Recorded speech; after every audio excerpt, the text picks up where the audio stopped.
Normally যেভাবে বেলের শরবত সকলে করে, আমি আজকে সেরকম করব না, একটু ডিফারেন্ট স্টাইলে দুটো একটা স্পেশাল মশলা দেব। তাহলে চলুন কিভাবে করছি। হ্যাঁ, আগে তো পেরে নিতে হবে নাকি বেলটাকে, তাহলে চলুন পেরে নিই। কেমন আছেন বন্ধুরা? আশা করি খুবই ভালো আছেন।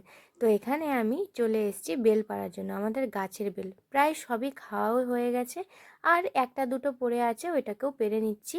তো সকলকে দেওয়াও হয়ে গেছে মোটামুটি। তো পারতে পারছিলাম না, ভীষণ শক্ত, আর একটা ভীষণ গলে গেছে, আর পড়তেই ফেটে গিয়েছে বেলটা। তো দুটো বেল ছিল, মোটামুটি পেরে নিলাম। আমাকে কালকে একটা বোন কমেন্ট করেছিল যে আমার বাড়িটা কোথায়। আমার বাড়ি হচ্ছে পূর্ব মেদিনীপুর জেলার পাঁশকুড়াতে। তো পাঁশকুড়ার যে চপ বিখ্যাত, আমার বাড়ি সেখানেই। এই এলাচ আর গোলমরিচটাকে রোস্ট করে নিয়েছি। কিছুই তেমন মশলা দেবো না, ঘরে থাকা সব সামান্য উপকরণ দিয়েই হয়ে যাবে। তো এখানটা মশলাটাকে আমি আগে বেটে নিই। ওই গোলমরিচ আর এলাচটাকে ভেজে রেখেছিলাম, জাস্ট ভেজে তুলে নিয়েছি।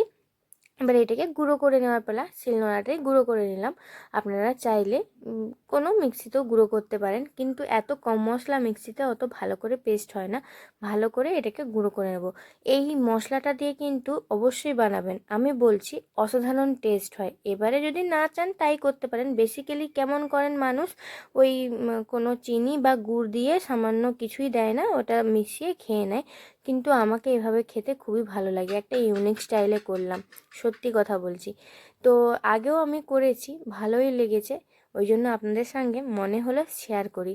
আর আমাদের গাছের বেল সবাই, আমাদের পাড়ার সকলেই খেতে চান জানেন, কিন্তু হচ্ছে পাই না। তো আমাদের বেলটা খুব কমই হয়, ওই 8 থেকে 10টা হয়, আত্মীয় পরিজনকে দিতে দিতেই তো চলে যায়। বেলটা দেখুন, উপর থেকে জাস্ট ছুঁয়েছি লাঠিটা আর পড়ে গেছে।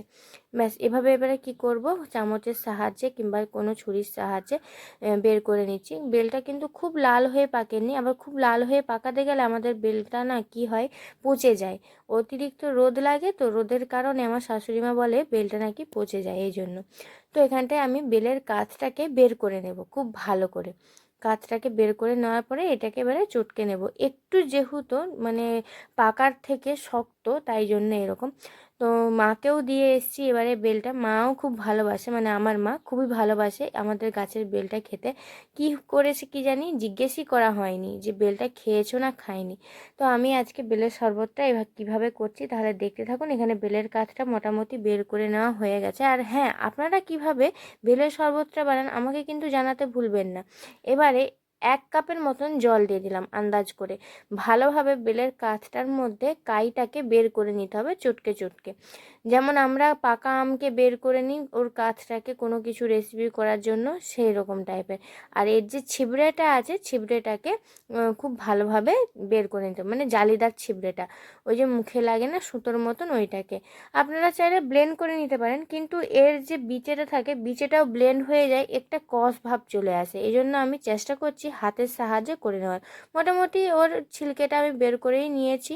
আর একবার কি করব, ছেঁকে নেব। আমার একটা বড় স্ট্রেনার আছে, তো স্ট্রেনারের সাহায্যে আমি এখানে ছেঁকে নিচ্ছি। আর ব্লেন্ড করলে কি হয়, ব্লেন্ড করলে অত ছাঁকতে হয় না, খুব সহজেই হয়ে যায়। কিন্তু আমার ওই যে বিচেটা কষ টাইপের লাগে না, ওটা অতটা খেতে ভালো লাগে না। খুবই ভালো করে আমি এটাকে ছেঁকে নেব। আর এর যে যত ভিতরে মাল মশলা আছে চিপে চিপে চামচের সাহায্যে বের করে নিচ্ছি। তো এখানে আমি এভাবেই করছি। বাজার থেকে কিনতে পেলে এই বেলটা অবশ্যই খাবেন, শরীরকে খুবই ঠান্ডা রাখে, আর খেতেও ভালো, শরীরের জন্য ভীষণ উপকার। আমি তো মানে দেখতে পেলেই নিয়ে আসি, করার চেষ্টা করি, কিন্তু এখন কাজের চোটে এতটা আর খাওয়া হয় না। জাস্ট গাছে ছিল তো পেরে নিয়ে ভাবলাম আপনাদের সঙ্গে একটু শেয়ার করি। তো এখানটা মোটামুটি আমার বের করে নেওয়া হয়ে গেছে। এই কাজটাকে আর কিছু করার নেই, ফেলে দিতে হবে। আর এখানে আমি দিয়ে দিচ্ছি 500 ml মতন জল।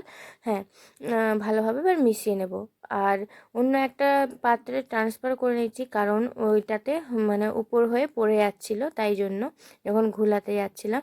আর জলটা কিন্তু অবশ্যই মেশাবেন, না হলে কিন্তু আবার অসুবিধে আছে, অত গাঢ় হয়ে যাবে। কারো জন্য যদি যদি রাখতে চান যে পরে খাবে তাহলে গাঢ় হয়ে যেতে পারে। আর এখানে মশলাটা দিয়ে দিলাম, আর দিয়ে দিলাম একটা লেবু স্লাইস কেটে, ব্যাস।